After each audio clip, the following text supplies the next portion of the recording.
Hello बच्चों, मेरा नाम है रक्षित रावल और आपका स्वागत है आरआर इनसाइट क्लासेस में। आज हम जानेंगे क्लास 10th का चैप्टर ट्रिग्नोमेट्री। ट्रिग्नोमेट्री के बारे में हम जानेंगे कि ट्रिग्नोमेट्री एक्चुअल में क्या होती है। इसका इंट्रोडक्शन वीडियो है ये, आगे इसकी वीडियो जो है एक्सरसाइज वगैरह की भी आएंगी। ठीक है, तो अब 3 वर्ड से बना है ट्रिग्नोमेट्री। अब देखेंगे किस वर्ड से बना है। एक तो ट्री, गोन और मैट्रोन। ट्री का मतलब होता है थ्री, गोन का मतलब होता है साइड्स और मैट्रोन का मतलब होता है मेजरमेंट। अंडरस्टैंड। जिस पर्टिकुलर चीज में हम रेशो पढ़ते हैं साइड और एंगल का, उसको बोलते हैं ट्रिग्नोमेट्री। यहाँ हम रेशोज पढ़ेंगे साइन थीटा कोस थीटा, और उसमें एंगल और जो साइड हैं एक ट्रायंगल की, उनके रेशो के बारे में जानेंगे। देखिए अब ध्यान से, अभी बताता हूँ मैं आपको। सबसे पहले बात करते हैं कि इसमें जो इस्तेमाल होगा वो राइट एंगल ट्रायंगल का इस्तेमाल होगा ज़्यादातर। तो हम राइट एंगल ट्रायंगल बना लेते हैं एक।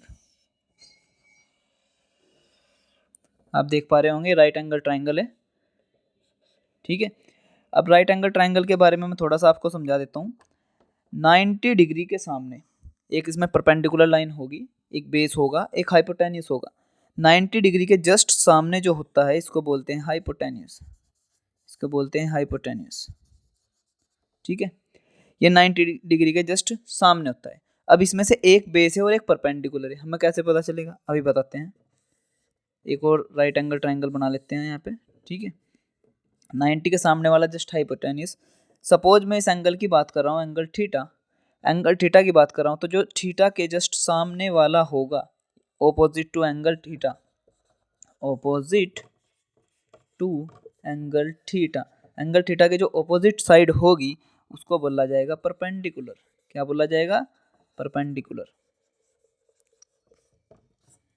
और जो इसकी एडजेसेंट साइड होगी इसको बोला जाएगा बेस। समझ में आया? किसको बोला जाता है परपेंडिकुलर और किसको बेस? हाइपोटेन्यूस कभी किसी कंडीशन में चेंज नहीं होगा, पर परपेंडिकुलर और बेस चेंज हो सकते हैं। अभी बताता हूँ कैसे चेंज हो सकते हैं। इस ट्रायंगल में हमने इस थीटा की बात की, सपोज करते हैं इस ट्रायंगल में हम बात करते हैं इस थीटा की।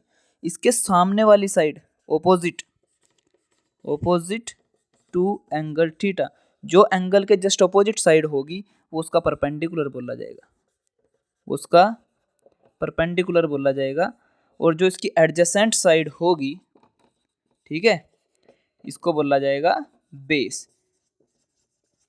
सिंपल लैंग्वेज में जिस साइड पर थीटा बना होगा वो बेस है, और जो उसके सामने वाली साइड है वो परपेंडिकुलर है। यहाँ पे भी इसके सामने वाली परपेंडिकुलर, इस पे बना है ये बेस। हाइपोटेन्यूस कभी चेंज नहीं होता, 90 डिग्री के जस्ट सामने वाला हाइपोटेन्यूस बोला जाता है। 90 डिग्री के जस्ट सामने वाला हाइपोटेन्यूस बोला जाता है। ये बात होगी राइट एंगल ट्रायंगल की। अब हम आगे देखते हैं कि इसका इस्तेमाल कैसे होगा, इसमें किस चीज़ का इस्तेमाल होगा, अभी देखते हैं।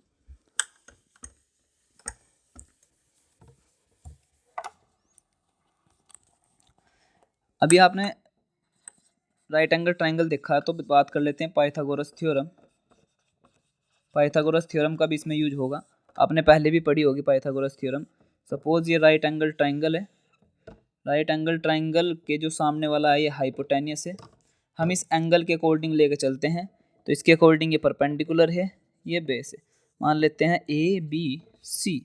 तो पाइथागोरस थ्योरम क्या होती है? हाइपोटेन्यूस का स्क्वायर इक्वल टू परपेंडिकुलर का स्क्वायर प्लस बेस का स्क्वायर।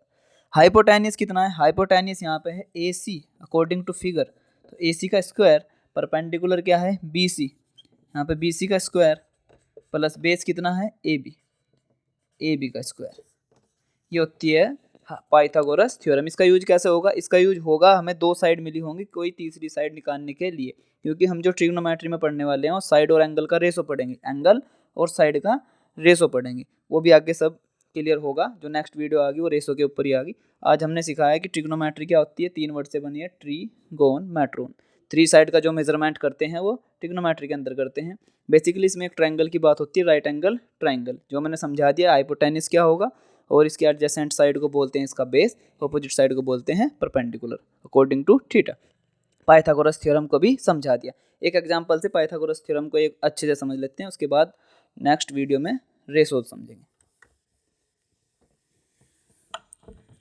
ये देखिए,